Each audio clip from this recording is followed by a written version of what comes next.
I was raised a practicing Muslim and remained one for almost half my life. I attended madrasas, that is Islamic schools, and memorized large parts of the Quran. As a child, I lived in Mecca for a time and frequently visited the Grand Mosque. As a teenager, I sympathized with the Muslim Brotherhood.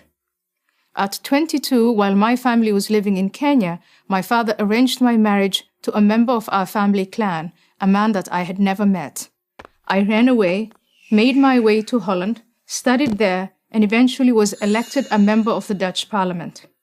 Now I live in the United States. In short, I have seen Islam from the inside and the outside. I believe that a reform of Islam is necessary and possible, and only Muslims can make that reform a reality. But we in the West cannot remain on the sidelines as though the outcome of this struggle has nothing to do with us. If the jihadists win and the hope for a reformed Islam dies, the rest of the world will pay a terrible price. The terror attacks in New York, London, Madrid, Paris, and many other places are only a preview for what's to come. For this reason, I believe that it's foolish to insist, as Western leaders habitually do, that the violent acts committed in the name of Islam can somehow be divorced from the religion itself. For more than a decade, my message has been simple. Islam is not a religion of peace. When I assert this, I do not mean that Islamic belief makes all Muslims violent. This is manifestly not the case. There are many millions of peaceful Muslims in the world. What I do say is that the call to violence and the justification for it are explicitly stated in the sacred texts of Islam. Moreover, this theologically sanctioned violence is there to be activated by any number of offenses, including, but not limited to, adultery, blasphemy, homosexuality, and apostasy, that is, to leave Islam.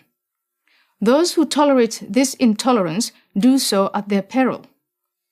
As someone who has known what it is to live without freedom, I watch in amazement as those who call themselves liberals and progressives, people who claim to believe so fervently in individual liberty and minority rights, make common cause with the forces in the world that manifestly pose the greatest threat to that very freedom and those very minorities. In 2014, I was invited to accept an honorary degree from Brandeis University for the work I have done on behalf of women's rights in the Muslim world. That invitation was withdrawn after professors and students protested my criticism of Islam. My subsequent disinvitation, as it came to be called, was no favor to Muslims, just the opposite. By labeling critical examination of Islam as inherently racist, we make the chances of reformation far less likely. There are no limits on criticism of Christianity at American universities or anywhere else for that matter. Why should there be of Islam? Instead of contorting Western intellectual traditions so as not to offend our Muslim fellow citizens, we need to defend both those traditions and the Muslim dissidents who take great risks to promote them. We should support these brave men and women in every way possible. Imagine a platform for Muslim dissidents that communicated their message through YouTube, Twitter, Facebook, and Instagram. These are the Muslims we should be supporting, for our sake as much as for the sake of Islam. In the Cold War, the West celebrated dissidents such as Alexander Solzhenitsyn, Andrei Sakharov, and Václav Havel, who had the courage to challenge the Soviet system from within. Today, there are many dissidents who challenge Islam, but the West either ignores them or dismisses them as not representative. This is a grave mistake.